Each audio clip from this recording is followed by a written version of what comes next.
5 seconds. Start.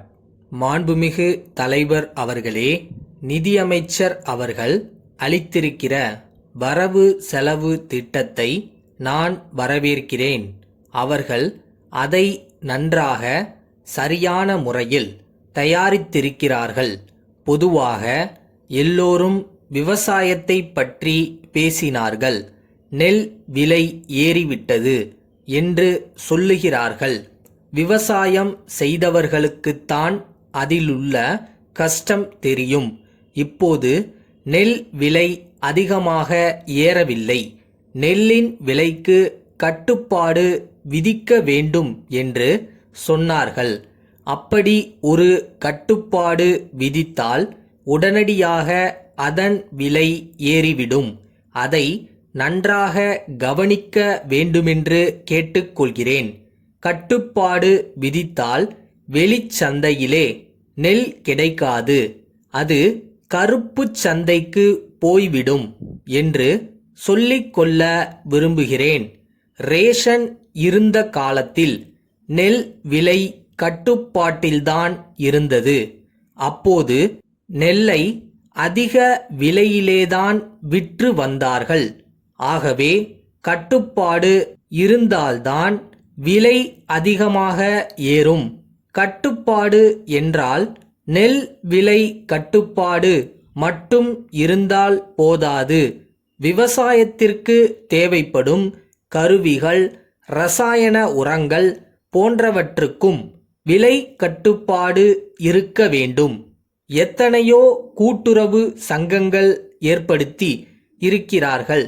ஆனால் சரியான முறையில் பொருள்களை கொடுப்பதில்லை.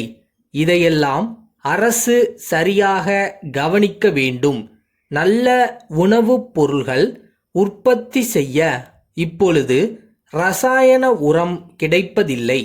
இதையெல்லாம் அரசு கவனித்து விவசாயத்திற்கு வேண்டிய பொருள்கள் விவசாயிகளுக்கு கிடைக்கும்படி செய்ய வேண்டுமென்று கேட்டுக்கொள்கிறேன்.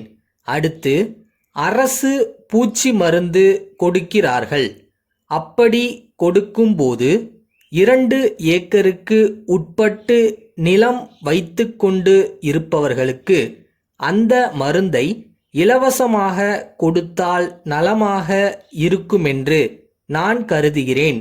இந்த மருந்து விவசாயிகள் பயிர் செய்யும் காலத்தில் கிடைப்பதில்லை. மேலும் இது எப்பொழுதும் இருப்பில் இருக்கும்படி பார்த்து கொள்ள வேண்டும். அப்படி செய்தால்தான் விவசாயிகளுக்கு காலாகாலத்தில் மருந்து கிடைக்க ஏதுவாக இருக்கும்.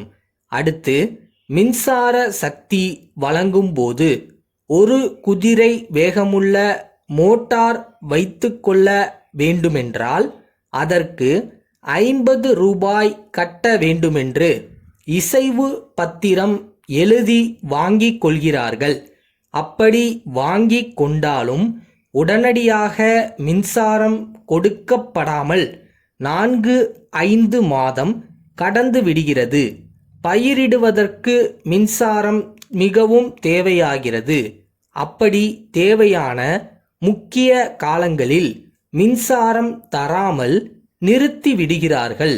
ஆனால் முன்னதாகவே பணம் கட்டிவிட வேண்டுமென்று சொல்லுகிறார்கள்.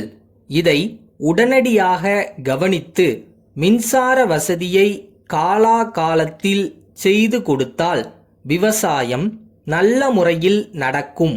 இன்றும் சில இடங்களில் மின்சார வசதி இல்லாமல் இருக்கிறது. அங்கெல்லாம் மின்சாரம் உடனடியாக கிடைக்க ஏற்பாடு செய்ய வேண்டுமென்று கேட்டுக்கொள்கிறேன். கடைசியாக, மாடு வாங்குவதற்கோ வீடு கட்டிக்கொள்வதற்கோ கடன் தேவையெனில் பல துறைகளுக்கு போக வேண்டியிருப்பதால் காலதாமதம் ஏற்படுகிறது. இதை தவிர்க்க ஏற்பாடு செய்ய வேண்டும். மதுரை முருகன் கூட்டமைப்பிலிருந்து சென்னை திருவாளர்கள் ஏழுமலை கூட்டமைப்பிற்கு எழுதும் கடிதம். அன்புடையீர், கொஞ்ச காலத்திற்கு முன்பு நாங்கள் ஒரு கடிதம் எழுதியிருந்தது நினைவு இருக்கும் என்று நம்புகிறோம்.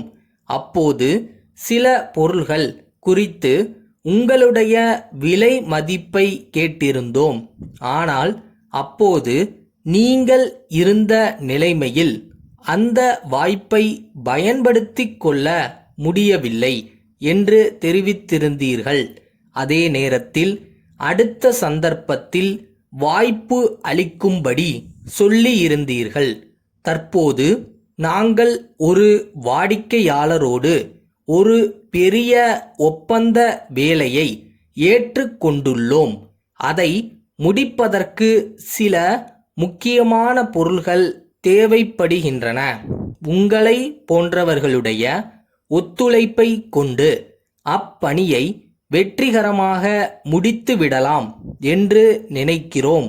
உங்களுடைய நிலைமை முன்பு இருந்ததை விட மிகவும் சீரடைந்திருப்பது தெரிய வந்துள்ளது.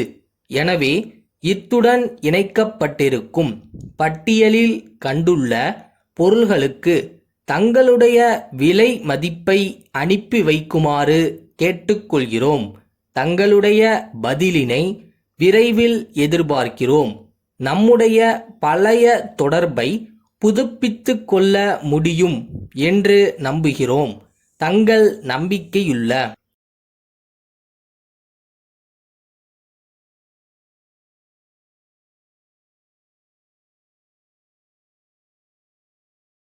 டே டு டே ஒர்க்கே அந்த ட்ரஸ்ட் மட்டும்தான் நம்மளை ஓட வச்சுட்டே இருக்கும்.